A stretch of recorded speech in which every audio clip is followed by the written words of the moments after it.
Welcome to the Human Capital Innovations Podcast, your go-to source for personal, professional, and organizational growth and development.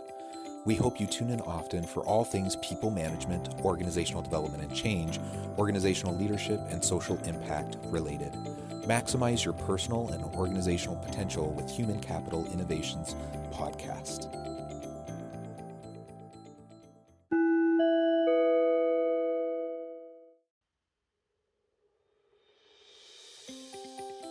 Welcome to the Human Capital Innovations Podcast. In this HCI podcast episode, I talk with Ayelet Barron about the future of work and the need for greater conscious leadership.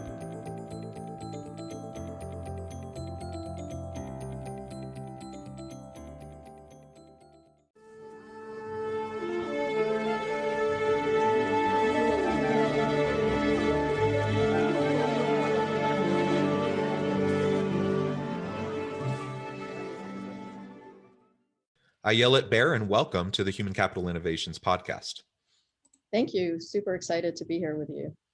Yeah, I am excited for this conversation. It's a very important topic. We're going to be exploring the future of work and what that means for organizations and for leaders. And we're going to zoom in on specifically this idea of the conscious leader. I know that's some work that you do in that area. I think it's super compelling and interesting. And hopefully there will be some really great takeaways for listeners tuning in today. As we get started, I wanted to share Ayelet's bio with everybody. Ayelet Barron is an award-winning author, global futurist, and healer. She is the former Chief Strategy and Innovation Officer at Cisco Canada, where she helped Canada become the #2 revenue-generating country for Cisco. Ayelet was on the executive leadership team for IT, emerging markets, and global sales strategy.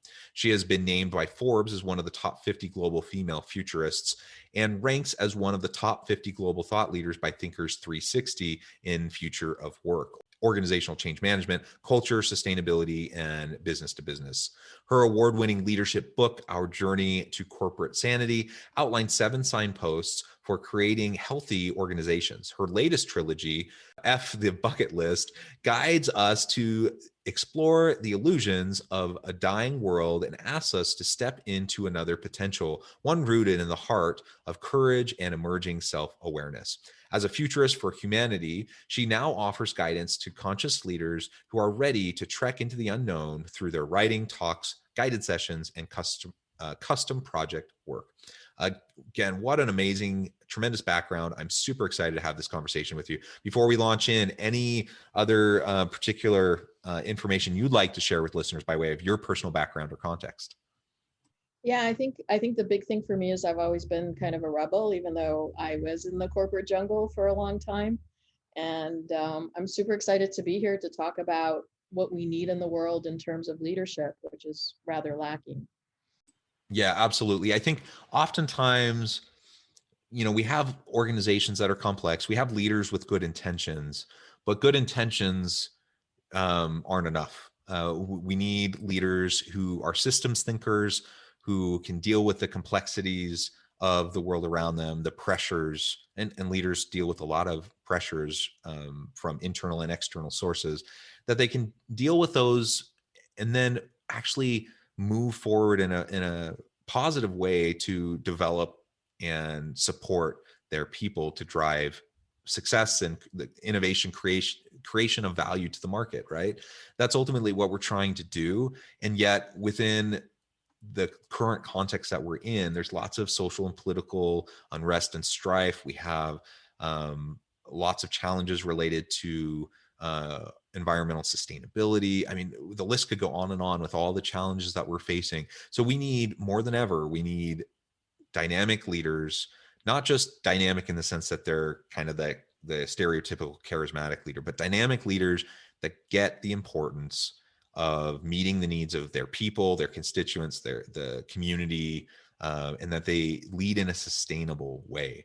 That may sound obvious, but it's not particularly easy to do, even though it's not rocket science. So we'll talk through some of that and hopefully give you all some ideas that you can implement in how you run your organizations.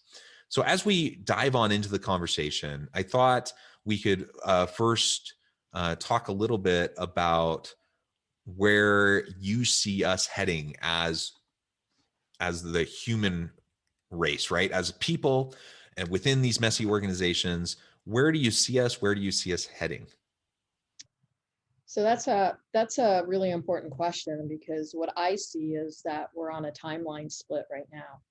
And what I mean by that is that there's the majority of humanity that wants to get back to normal, that wants to find ways to just carry on as though the last couple of years were just kind of a bad dream or a nightmare, and are really not looking for change. They're still looking at, how do we make the world better? How do we save the world? In a lot of the programming that we've had in the past. And then there's about 2 to 5% of the 8 billion people on the planet that are saying enough and are looking at, how can we build healthy organizations? They're looking at regenerative agriculture, fashion, amazing things happening in education.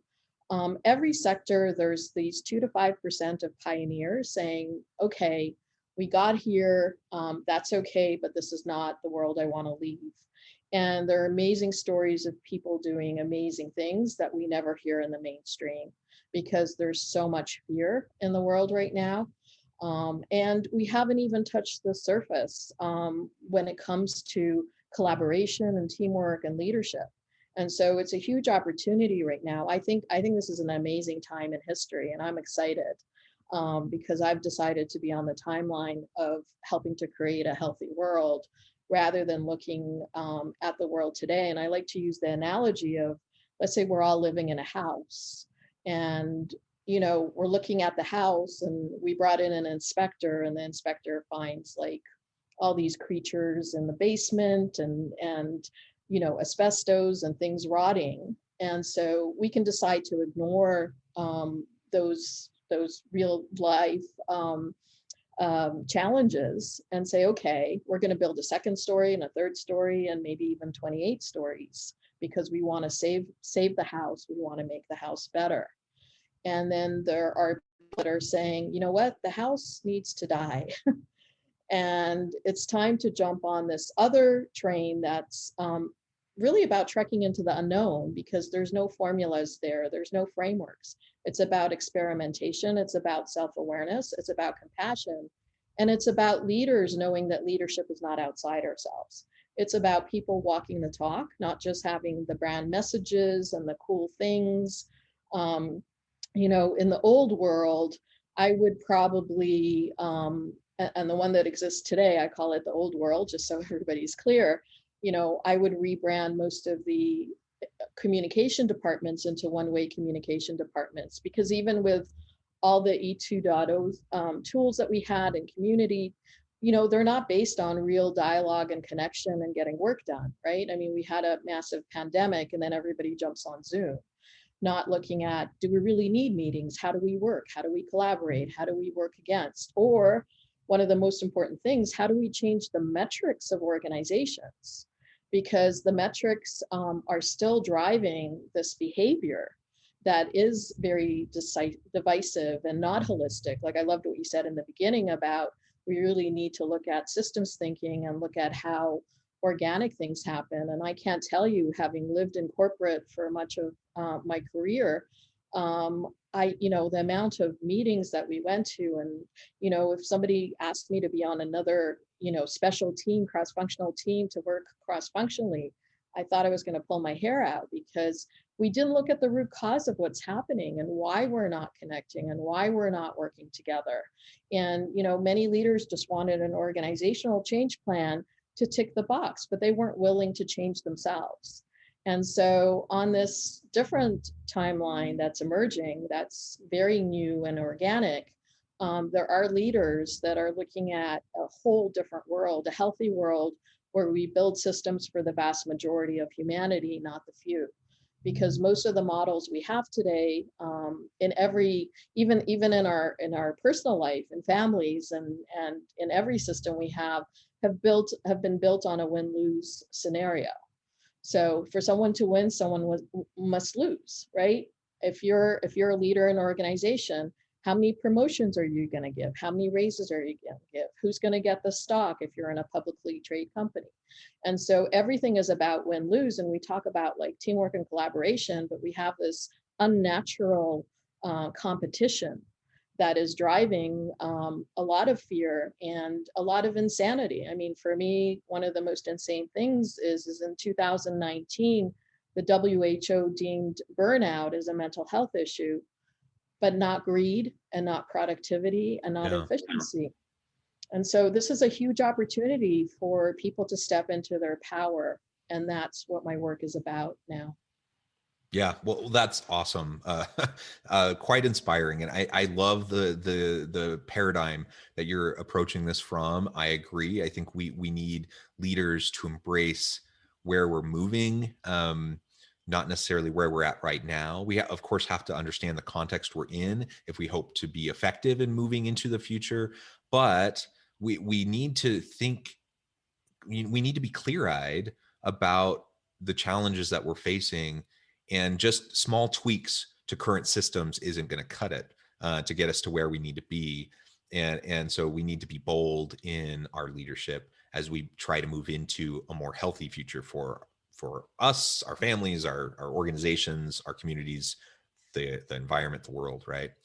Um, so one of the things you talk a lot about is the conscious leader, and I think you were referring to elements of that in what you were just sharing. But what exactly is, what does that mean to you? What is the conscious leader? Why is that vital today?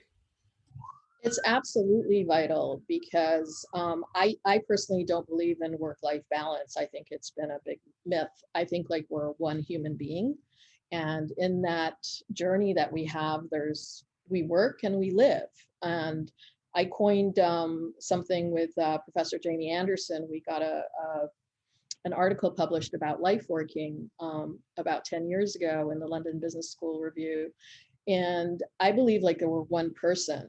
And so to me, a conscious leader is somebody who looks at their life holistically and doesn't separate who they are from in the work setting versus the life setting, and can bring that humanity into work.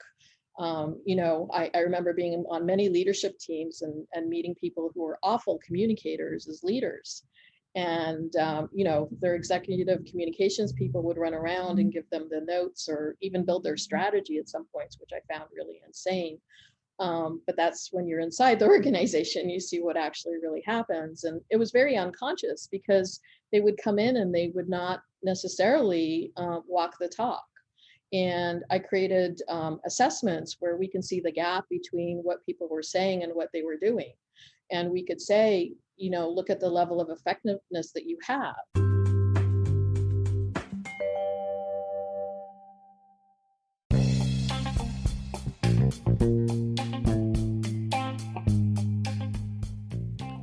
I'm excited to announce the publication of my new book from HCI Press, The Alchemy of Truly Remarkable Leadership: Ordinary, Everyday Actions that Produce Extraordinary Results. Consider how the nature of work has shifted over the past 50 years. With increased globalization, rapid technological advancement, and the shift in economic composition, the average job of today looks very different than the average job of 50 years ago. What will the jobs and organizations of tomorrow look like? Moreover, what does this all mean for organizational leaders? What are the core competencies and capabilities of organizations and their leadership that are prepared for continued disruption and geopolitical and socioeconomic shifts? Regardless of what the future holds, increasingly, leaders need to be socially minded, data-driven, decisive, champions of talent, and disruptors of the traditional notions of leadership, teams, organizations, and work. The Alchemy of Truly Remarkable Leadership will help you to explore your own leadership competencies and capabilities and consider ways to apply and implement them into your workplace and personal life.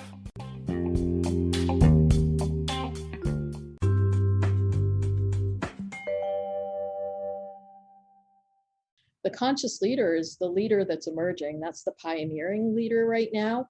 And I go way into depth into it, and in my book, Our Journey to Corporate Sanity, and have amazing stories of 30 conscious leaders. And what I love about it is I don't talk about the companies, I talk about them as leaders in our world and what they're doing. And they're people you've heard of, they're people you haven't heard of, but they're amazing people because they walk their talk. They understand why they're in business, what the organization does. To me in the future, we won't have departments like corporate social responsibility or inclusion and diversity or communication, because if you're a leader, you know how to communicate and you may get support from a function that does it, but not does it on your behalf. You should know what your messaging are, your messages are when you're launching a new program or a change initiative or innovation. And having all this dependency on it, and I understand some are policy related, but what I was really excited about when I worked in Cisco Canada, which was my last job at Cisco, was we actually integrated corporate social responsibility into our sales strategy and how we worked, and got really aligned at it. And before that, I worked on the emerging market leadership team, covering Africa, Latin America, Central Eastern Europe, Russia, and we had a board with Asia, and I really learned about what corporate social responsibility needs to be and how to do it from a business perspective, and have a ton of examples of things we implemented with our technology that helped drive sales. And so it became part of the heart of the organization. And that's what conscious leaders do. They understand the heartbeat of the organization, they get people aligned, and they also play and have fun and experiment. I think we've been very trapped and seduced by best practices. And I never understand why you can take somebody else's best practices and apply it to your organization. It doesn't make sense to me because it's not the culture. It's not the culture of the leader. And I think if you're conscious and you understand what's healthy and toxic in your organization, and you have the courage and the compassion to step out and listen, have conversations and dialogue, not just run from meeting to meeting and be burnt out.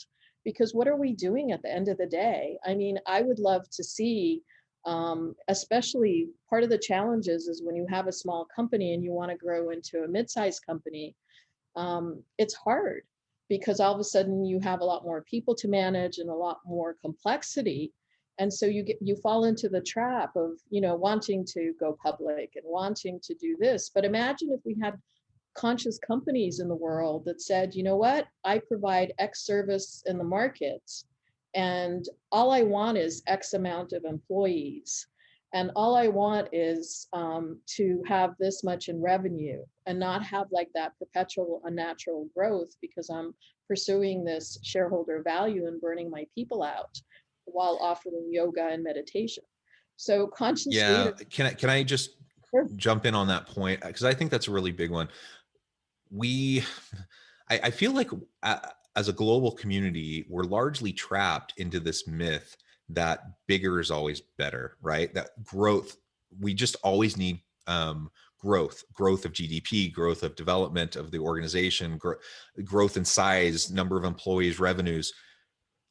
There are costs associated with perpetual growth. There are negative externalities. Anyone who's taken an Econ 101 class, you'll know what I'm talking about. There are always negative consequences, and it's simply, as a world global system, it's not sustainable for everyone everywhere to constantly be growing. GDP is a horrible indicator that we use almost exclusively to measure the overall health of a country. That needs to change.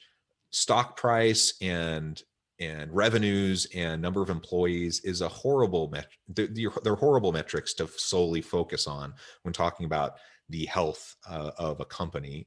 There's so much more that goes into that. And so being a conscious leader, being a conscious company, like you're talking about, like recognizing what is important, what value do we bring? Now, if growing will help us bring more value to more people, great. Okay, let's talk about how to do it sustainably. But just growth for growth's sake doesn't serve anybody. And it actually ends up exploiting resources, people, and causing a lot of harm. I love that, because I think the biggest shift we need today is not like more growth and more productivity, more efficiency. I think for conscious leaders, it's about making the leap from being a problem solver to an opportunity creator. So when you see a problem in your business, you say, okay, what's the opportunity in here? Like GDP doesn't serve us anymore. What's the opportunity? What do we need to create? And I take task with like the SDG goals from the UN, because they look at solving humanity's biggest problems or addressing humanity's biggest problems. And so how many decades and how many trillions of dollars have we thrown at poverty and not access to clean water and human trafficking, which is a huge business, and all these things. And so we need people to wake up and step into our power and say, okay, it's time to shift. It's time to say this growth isn't natural. And for me, this is day 15 of being location independent. I just left because I just birthed my triplets of the Bucket List trilogy. And I knew that if I didn't move on, they would become a work of fiction and I need to live them. So, I'm continuing on with that, but spending 5 years living in the rainforest near the Pacific Ocean, I really saw the division and separation that we have from nature. And this growth that we have is unnatural, because you're not going to start a garden and put seeds in it and look at your seeds and say grow.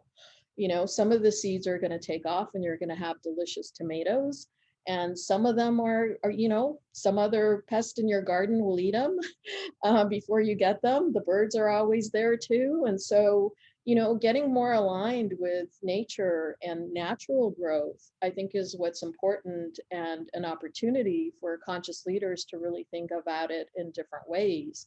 Because I think, what I've witnessed in my journey in corporation is that we don't really innovate. What we do is we swallow smaller companies. And so, and we call it innovation. And then we look at, oh my God, we had these M&As with X. The company I was with used to be the leaders in it. And then I would sit back and scratch my head and saying, yeah, but we killed how many? And, what did we get it for? One of my saddest moments was when I was in the office right after they shut down the flip cameras. I don't know if you remember them. They came out right before phone integration with cameras. And we had bought them, and it was and the culture there was just amazing. And to be in that office when it was shut down was just heartbreaking. And so to be a conscious leader is to really understand not just the bottom line, but the impact on people and communities. I mean, think about it. When we were in Cisco, Canada, we became the number 2 largest revenue generating country for the company. We couldn't be number 1 because that's the US with 46% market share, but we became number 2, a small little country like Canada. And we did it because we got aligned in the communities and we used different strategies. And for me, it was, and I fired myself in corporate America because I was so burnt out after that. And working globally as well. And what I really want to see is less burnout and more people staying in companies because they're more aligned with what people want to do. And it's not a matter of age too. What we're seeing today is people of all ages want to have more meaning and purpose. And so we need this conscious leaders, because when you lead with passion, when you get up and it's not just a job, the opportunity is immense, and that's what's possible. Yeah, I love that. I think everything you're saying is food for thought for everyone listening, that we need to carefully consider our current practices that we're directly involved in, but also of our organization. And it's hard because on the one hand, I want us to be revolutionary to drive the systemic change that needs to happen. On the other hand, the practical side of me recognizes the complexities of people's lives, and not everyone is in a privileged position to be able to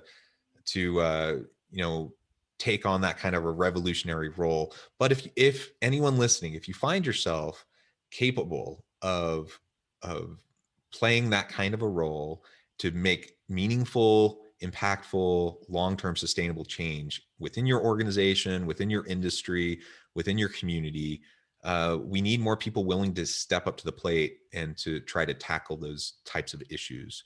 We have these conversations. That's helpful. Hopefully more people become aware and awake to the challenges that we're facing, the real true scope and scale of the challenges we're facing.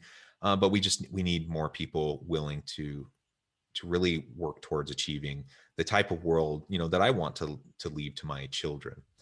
Well, Ayelet, it has been a real pleasure talking with you. This has been a fascinating conversation. Before we close today, I did want to give you a chance to share with listeners how they can connect with you, find out more about your work, and then give us the final word on the topic for today. Sure. Well, it's been incredible to be here with you, and thank you for the invitation. I think this is I love technology because when it's used in a valuable way, we can connect. And it feels like I've known you for a lot longer than I have. So I really appreciate it. And I really hope people reach out to people because that's what's an opportunity. I mean, we talk about a lot of isolation right now because of the physical challenges we have. But if you're a conscious leader, you know that you're an opportunity creator and you could jump into that. And I've written this trilogy of books now for the individual and not for businesses because I am seeing a lot of young people resonate with the books and a lot of older people resonate with the books. And the books are not about me or anything like that. It's about helping people make the transitions. And so if you're interested, they're not for everyone. I'll be honest with it. But if you are interested, I would say take a peek at the books. There are chapters available, or you can go to my website, which is ayeletbaron.com. I know everybody knows how to spell my first name, so here I'll give you some help. It's AYELET.baron.com. And if you sign up for my mailing list, you'll get a chapter of the book as part of the first book, which actually I'm very excited about. And I see the shift because it just won a Best Independent Book Award for 2020. So I think we're ready for this conversation. It's not in the mainstream, but I would love to connect. And I'm all over social media. And I'm working right now that I'm not writing a book. I'm working on creating a new social platform for the creators in the world called heartpickings.com. And the splash page for that will be available at the end of the month. Wonderful, wonderful. Well, thank you so much for your time. Thanks for sharing your passion, your insights with me and with all of my listeners. I encourage listeners to reach out, get connected with Ayelet, find out more about what she can do to help you and your organizations, and as you're grappling with these types of issues that we've been discussing. And as always, I hope everyone can stay healthy and safe, that you can find meaning and purpose at work each and every day. And I hope you all have a great week.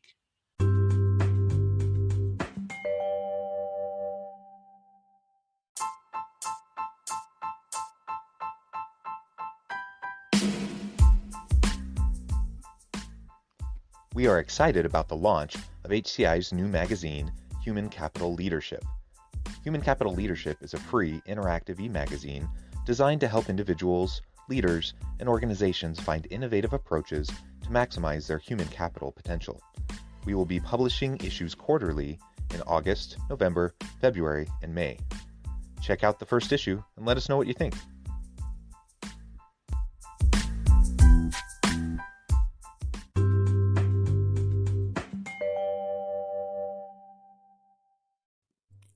Thanks again for joining us for this episode of the Human Capital Innovations Podcast. I hope you stay healthy and safe and that you have a great week.